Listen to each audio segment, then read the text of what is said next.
आंगनवा में तुलसी दिहली अमर सुहाग हो। आंगनवा में तुलसी दिहली अमर सुहाग हो। आंगनवा में तुलसी दिहली अमर सुहाग हो। आंगनवा में तुलसी दिहली टीका भी दिहली संग टिकुली भी दिहली।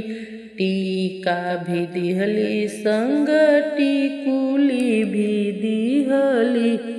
मंगिया के सिंदूरा दिहली मंगिया के सिंदूरा दिहली लाले चटकार हो।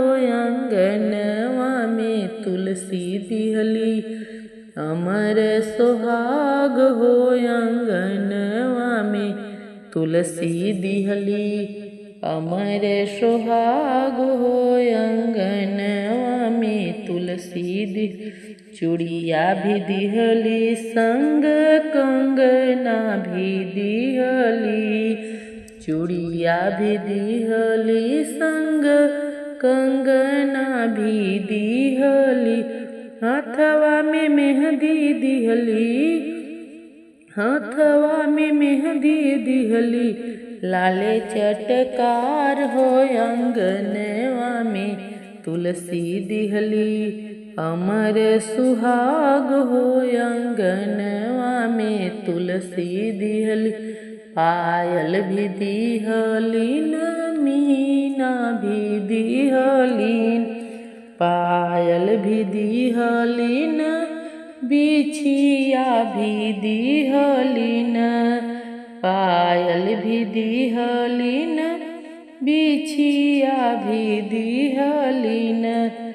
गुड़ में महावर दिहली गुड़ में महावर दिहली लाले चटकार हो। आंगनवा में तुलसी दिहली अमर सुहाग हो। आंगनवा में तुलसी दिहली अमर सुहाग हो। आंगनवा में तुलसी दिहली नैहरा में भाई संग दिहली भतीजा। नैहरा में भाई संग दिहली भतीजा।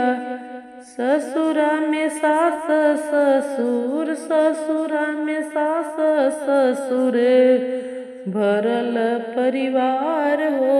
आंगनवा में तुलसी दिहली अमर सुहाग हो। आंगनवा में तुलसी दिहली अमर सुहाग हो।